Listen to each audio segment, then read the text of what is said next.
Hey guys, today I've got a quick review of the QzkBoeo dash cam. This is a budget Amazon dash cam, very inexpensive. This is going to be a 4K front dash cam and then a 1080p rear dash cam, so it is dual channel. I'm going to quickly do an unboxing, then we're going to test it out during the day. What does the video quality look like? That's the most important thing. And then you guys can decide if it's a dash cam you want to purchase. I will have links for it down below. Let's get into the unboxing. I do like the kind of design of this camera. It is the Ultra HD, so your front is going to be 4K. So let's go ahead and start our unboxing here. A little instruction manual. We don't necessarily need that because I'm not planning on hooking up to the app. I'm just going to be using the SD card feature of this camera. So here you can see 4K on the front, 1080p on the rear. Nice big screen here, and then you have all your buttons here on the bottom. And then over here you have what I'm guessing is the power button, and then your Type-C connector, your rear port, rear camera connection, and then your SD card slot. Let's see if this comes with an SD card. This is a very small camera though. I'm really liking the size of that. It's not going to block your dash cam at all, or your view out the mirror.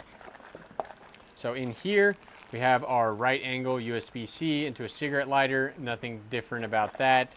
Then you have your typical backup camera. It is just a stick-on and plugs into that port on the camera like I showed.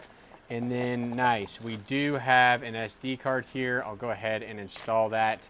I definitely like to see that they come with an SD card already there, and it is QzkBoeo, which is a pretty well-known memory manufacturer. So let's go ahead and stick this in here. Can I get it on the first try? No, it feels like I'm putting it in backwards. I'll get it right one day, guys. That's one downside, is you got to really push this thing in there. I have to use this tool here. There we go. Okay, memory card is installed. This is a pry tool to run your wires along the car, and then these little clips, stick-on clips, are meant to hang your wires on the ceiling as you go to the back. So that's it. Pretty standard. Camera, rear camera, charger, pry bar. Let's plug it in and get some day shots and some night shots and see what the quality is like. If the quality is good, then this camera is going to be a pretty good option because of how little and simple it is. I like that. So links will be down below. Let's get into the day and night shots. Right here, I have my first impressions of the camera. I have to say, I really like how the full screen is just a nice picture of what you're filming. On the bottom here, you have your buttons. All I had to do when I installed the SD card was hit the OK button, and then you can see up here, it is already filming. It's restarting every 1 minute increment. So overall, very, very easy setup, very simplistic looking camera. Let's go ahead and get into the driving test. I'm going to drive around here and show you what it looks like during the day.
So overall, this is one of the more budget dash cams. It appears to work just fine, nice and simple. I will have it linked down below, guys. If you're interested, check it out. And I'll leave my dash cam playlist up here with all my other dash cam videos. Peace.